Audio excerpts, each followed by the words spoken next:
حضرت سیدنا عمر رضی اللہ تعالی عنہ جلیل القدر ہستی ہیں جنہیں حضور علیہ السلام نے اللہ سے مانگ کے لیا۔ سارے صحابی رسول کریم صلی اللہ علیہ وآلہ وسلم کے مرید ہیں، لیکن جناب عمر میرے حضور کی مراد ہیں۔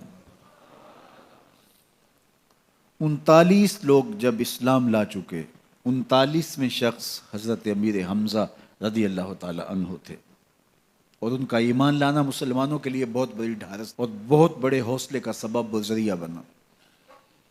تو میرے حضور نے ہاتھ اٹھا لیے، کہا اے اللہ، ایک شیر دیا ہے امیر حمزہ، ایک شیر اور عطا کر دے، اب تیری مرضی، عمر بن خطاب دے دے یا عمر بن حشام دے دے۔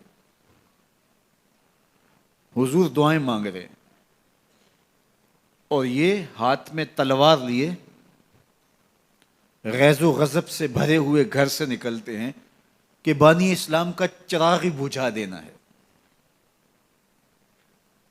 راستے میں ایک صاحب ملے اور کہا کہ عمر، تیور کوئی اچھے نہیں لگتے، خیر تو ہے، کدھر جا رہے ہو؟ کہا چراغ اسلام بجھانے جا رہا ہوں، یہ روز کا مسئلہ ختم ہونے لگا ہے میرے ہاتھوں۔ مسکرا کے بولے گھر کی خبر تو لو۔ کہا میرے گھر کو کیا ہوا؟ کہا تمہاری بہن فاطمہ بھی نوکر بن گئی ہے رسول اللہ صلی اللہ علیہ وسلم کی۔ غصے سے بھرے ہوئے اپنی بہن کے گھر کا رخ کرتے ہیں، اندر سے قرآن پڑھنے کی آواز آ رہی ہے، غصہ اور بڑھ جاتا ہے، دروازے کو زور زور سے کھٹکھٹاتے ہیں۔ اہل خانہ سمجھ گئے ماجرا کیا ہے، گرجدار آواز ہے جناب عمر کی، دروازہ کھولو۔ جلدی سے معلم کو چھپا دیا اور بہن آگے بڑھ کے دروازہ کھولا۔ کہا تم سابی ہو گئے ہو، دین چھوڑ دیا تم نے، بتوں کی وفا ترک کر دی اور بے تحاشا مارنا شروع کیا۔ بہن کا سر پھٹ جاتا ہے، خون بہنے لگتا ہے، اور یہ مارتے چلے جاتے ہیں۔ فاطمہ بنت خطاب بولی عمر تم خطاب کے بیٹے ہو، سنو میں بھی خطاب کی بیٹی ہوں، جو ظلم جو جبر کرنا ہے کرو، میں محمد عربی کا دامن نہیں چھوڑوں گی۔ سوچنے پہ مجبور ہو جاتے ہیں وہ کون سی طاقت ہے جس نے بجلیاں بھر دی اس کے اندر۔ کہا جو تم پڑھ رہے تھے مجھے بھی سنا سکتے ہو؟ کہا تمہیں غسل کرنا ہوگا۔ عمر اپنے بدن کو دھو رہے ہیں، میرا رب دل دھو رہا ہے۔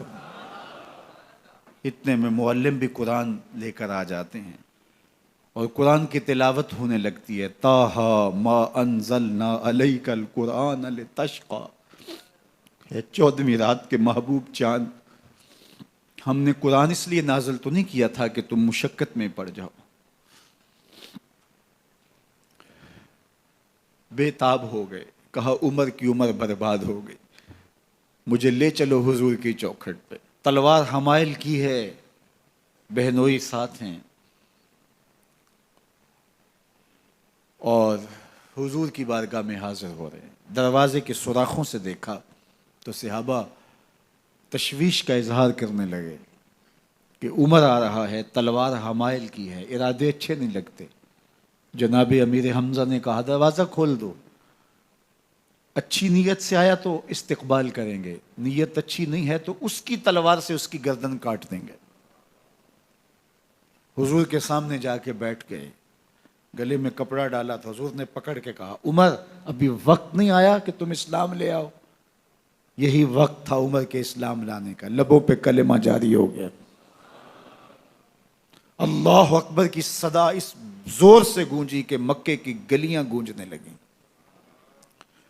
اسلام لانے کے بعد حضور سے پوچھتے ہیں حضور کیا ہم حق پر نہیں ہیں؟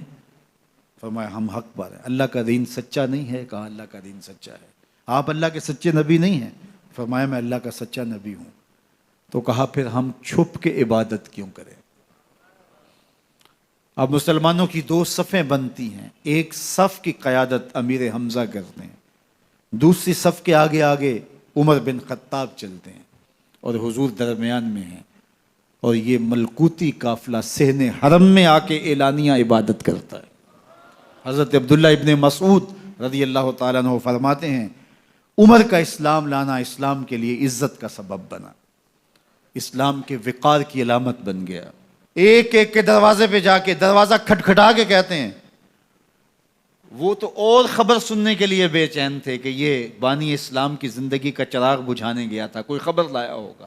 وہ کہتے ہیں آؤ عمر کدھر آئے ہو؟ کہا تمہیں بتانے آیا ہوں، کمزوروں سے پنجہ آزمائی کرتے رہے ہو، آؤ میرے سے بات کرو، میں محمد عربی کا نوکر بن گیا ہوں۔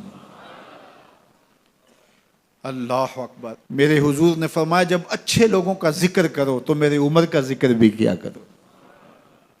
میرے عمر کی زبان پر حق بولتا ہے، سچ بولتا ہے۔ ان الشیطان یفر من ظل عمر، عمر کے سائے کو دیکھ کے شیطان بھاگتا ہے۔ اللہ اکبر۔ اسلام لائے تو زندگی کی ایک ایک سانس اسلام کے لیے وقف کر دی، حضور کا پہرا دیا، حضور کی ناموس کا پہرا دیا، حضور کی شریعت کا پہرا دیا۔ اسلامی فتوحات پھیلیں تو پھیلتی ہی چلی گئیں، کبھی مصر فتح ہو رہا ہے، کبھی ایران فتح ہو رہا ہے، آرمینیا تک مسلمانوں کی افواج پہنچتی ہیں۔